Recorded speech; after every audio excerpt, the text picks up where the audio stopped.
오늘 말씀은 이사야 54장 4절에서 8절까지 보겠습니다. 이사야 54장 4절에서 8절까지. 두려워하지 말라. 내가 수치를 당하지 아니하리라. 놀라지 말라. 내가 부끄러움을 보지 아니하리라. 내가 내 젊었을 때의 수치를 잊겠고 과부 때의 치욕을 다시 기억함이 없으리니 이는 너를 지으신 이가 내 남편이시라. 그의 이름은 만군의 여호와시며 내 구속자는 이스라엘의 거룩한 이시라. 그는 온 땅의 하나님이라. 일컬음을 받으실 것이라.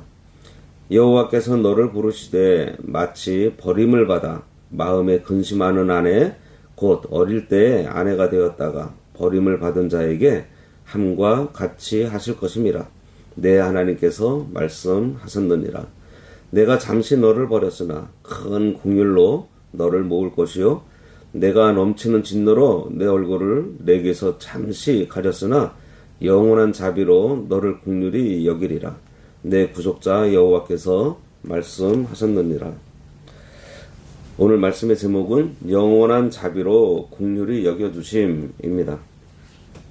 어제는 홀로 된 여인 같았던 이스라엘, 하나님의 백성을 다시 모아 황폐해진 성읍을 다시 지으시고 크게 번성하게 하실 것을 약속하셨습니다.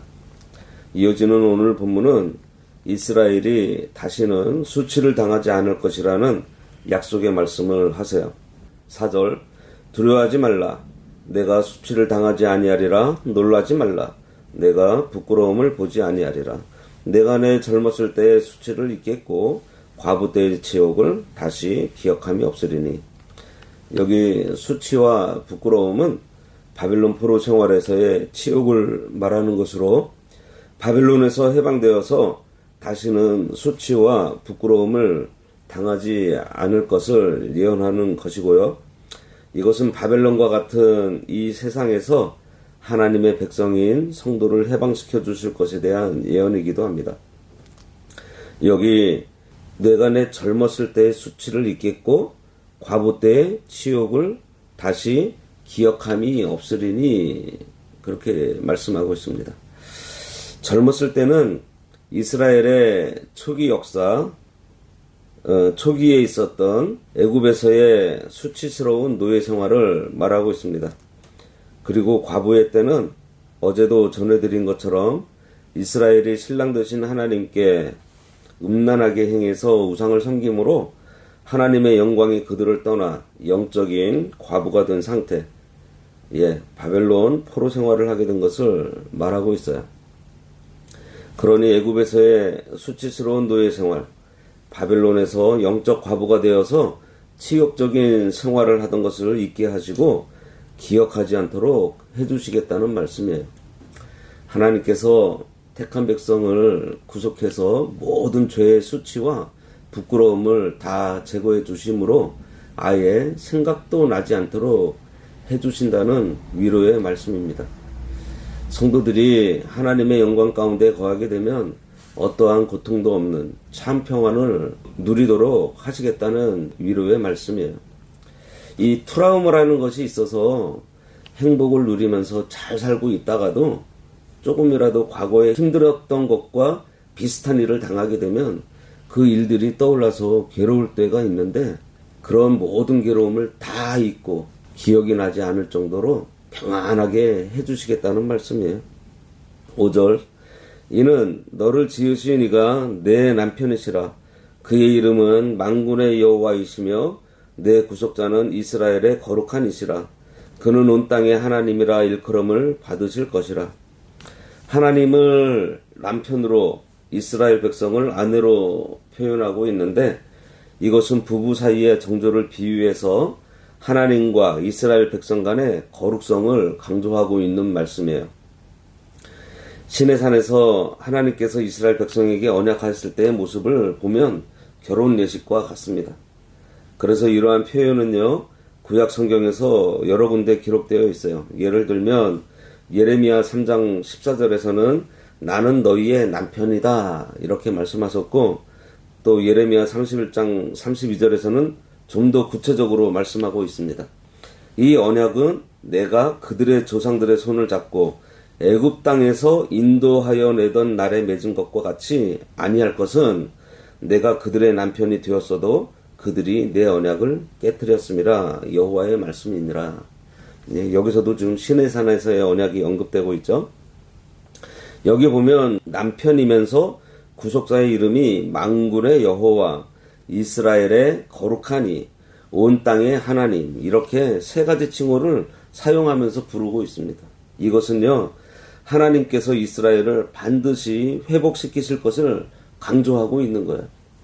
이스라엘이 우상을 섬기며 남편 되시는 하나님께 죄를 범함으로 징계를 받아서 가부같이 되게 하셨지만 이제는 하나님께서 그 징계를 거두시고 긍휼을 베풀어 사랑하는 남편이 되어 주셔서 능력과 지위 등 모든 것들을 총동원해서 구원해 주시겠다는 약속의 말씀이에요.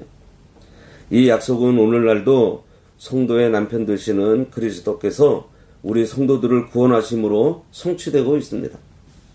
6절 여호와께서 너를 부르시되 마치 버림을 받아 마음에 근심하는 아내 곧 어릴 때의 아내가 되었다가 버림을 받은 자에게 한 것 같이 하실 것임이라 내 하나님께서 말씀하셨느니라.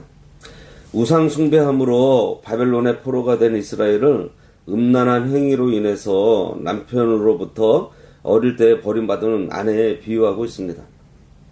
이 말씀으로 미루어 볼 때 포로 가운데 있던 이스라엘 백성들이 자기들이 포로되어 사로잡힌 것이 우상 숭배한 죄를 범해서인 줄 깨닫고 이에 대해서 근심했던 것으로 여겨져요. 여기 곧 어릴 때 아내가 되었다가 버림을 받은 자에게 한 것 같이 하실 것임이라 내 하나님께서 말씀하셨느니라 그랬습니다. 이 말씀에서 강조하고 있는 것은요, 이스라엘과 하나님 사이가 부부 관계라는 것을 얘기하는 것보다요, 자신의 죄로 인해서 버림받은 자에 대한 하나님의 조건 없는 용서를 강조하고 있습니다. 하나님께서는 이와 같이 과거에 음란한 우상 숭배에 빠져 있었던 이스라엘을 사랑으로 조건 없이 불러주시고 다시 아내로 맞아주신다는 거예요. 이것을 회개하고 하나님께로 돌아와서 하나님의 은혜를 입은 것이 마치 바람 펴서 남편에게 버림받아서 눈물로 세월을 보내고 있었는데 그 남편이 다시 그를 불러서 사랑해주는 것 같은 일이니 인간적으로는 꿈같은 일이라는 것입니다. 7절 내가 잠시 너를 버렸으나 큰 공율로 너를 모을 것이요. 여기서 잠시는 바벨론 포로 기간인 70년을 말하고 있습니다. 이 70년의 포로 기간은 하나님께서 자기 백성을 보살피시는 영원한 시간에 비추어 봤을 때 매우 적은 시간에 불과해요. 하나님께서는 이 짧은 기간 동안 이스라엘의 범죄함을 징계하시기 위해 그들을 버려두셨지만 이제 영원히 그들을 보살피시기 위해 다시 부르고 계시는 거예요. 이는 계속되는 범죄에도 불구하고 자기 백성들을 끝까지 사랑하시는 하나님의 무한하신 긍휼함을 잘 보여주고 있는 약속의 말씀입니다. 이 긍휼하심 때문에 우리도 구원받은 것이고요. 여전히 하나님의 이 구원 사업은 지금도 계속되고 있어요. 시편 30편 5절에도 보면 그 노염은 잠깐이요 그 은총은 평생이라고 했습니다. 성도가 범죄함으로 하나님께서 노하시고 징계하시지만 그것은 잠깐이고요. 하나님께서는 무한하신 긍휼하심으로 우리들을 용서해 주시고 사랑과 은혜는 평생토록 베풀어 주십니다. 하나님이 노하고 징계하시는 것도 하나님의 사랑이에요. 그러니 지난날 큰 죄를 저질렀다고 해도 지금 하나님 앞에 나아가 모든 죄를 다 아뢰고 회개하고 돌아서서 믿음으로 걸어가면 다시는 실패하지 않도록 은혜를 주신다는 하나님의 약속을 믿고 우리가 담대하게 나아가야 하겠습니다. 8절 내가 넘치는 진노로 내 얼굴을 내게서 잠시 가렸으나 영원한 자비로 너를 긍휼히 여기리라 내 구속자 여호와께서 말씀하셨느니라. 앞에 있는 7절 말씀을 반복해서 더욱 구체적으로 묘사하고 있습니다. 하나님께서는 우상을 숭배한 이스라엘을 향해서 엄청난 진노를 바라셨지만 그들을 잠시 버리신 것이지 하나님의 속성인 영원한 자비와 긍휼하심으로 이스라엘을 다시 부르신다는 약속의 말씀이에요. 이처럼 자기 백성의 범죄에 대한 하나님의 진노는 잠깐이지만 그들을 향한 자비는 영원합니다. 욥기 5장 18절에 하나님은 아프게 하시다가 싸매시며 상하게 하시다가 그 손으로 고치신다. 이렇게 말씀하고 있습니다. 하나님께서 성도들을 잠시 버릴지라도 큰 긍휼과 무한한 자비로 다시 건져주시고요. 영접해 주신다는 거예요. 하박국 3장 2절에서는요. 진노 중에도 긍휼을 잊지 마옵소서 하고 하박국이 하나님의 속성을 알고 기도를 했어요. 그러므로 매 순간 우리는 죄를 범하고 있음에도 불구하고 회개함으로 하나님 앞에 나아갈 수 있는 사실이 감사할 뿐입니다. 생각해 보세요. 용서받을 길이 전혀 없어서 죽게 되었는데 진정으로 잘못을 하고 회개하고 바로 서면 다 용서해주고 트라우마로 남아있을 것과 같은 고통과 괴로움을 모두 잊게 해서 기억에서 지워버리신다고 하시는데 얼마나 감사한 일이에요. 하나님의 노염은요 잠깐이고 그 은총은 평생이라고 했잖아요. 이게 성도인 우리가 이 세상을 살아갈 수 있는 힘이면서요 이유입니다. 기도하겠습니다. 하나님 아버지의 노염은 잠깐이고 그 은총은 평생이라 하심으로 저희들을 위로해 주신 하나님 아버지 감사합니다. 하나님 아버지만이 우리들의 위로가 되시고 참으로 우리를 사랑해 주심을 깨닫게 하여 주셨사오니 다시는 우상 섬기는 죄를 범해서 하나님을 노엽게 하지 않도록 우리들의 마음과 시선이 오직 주만 바라보며 사는 저희 모두가 되도록 역사해 주시옵소서. 예수님의 이름으로 기도드리옵나이다. 아멘.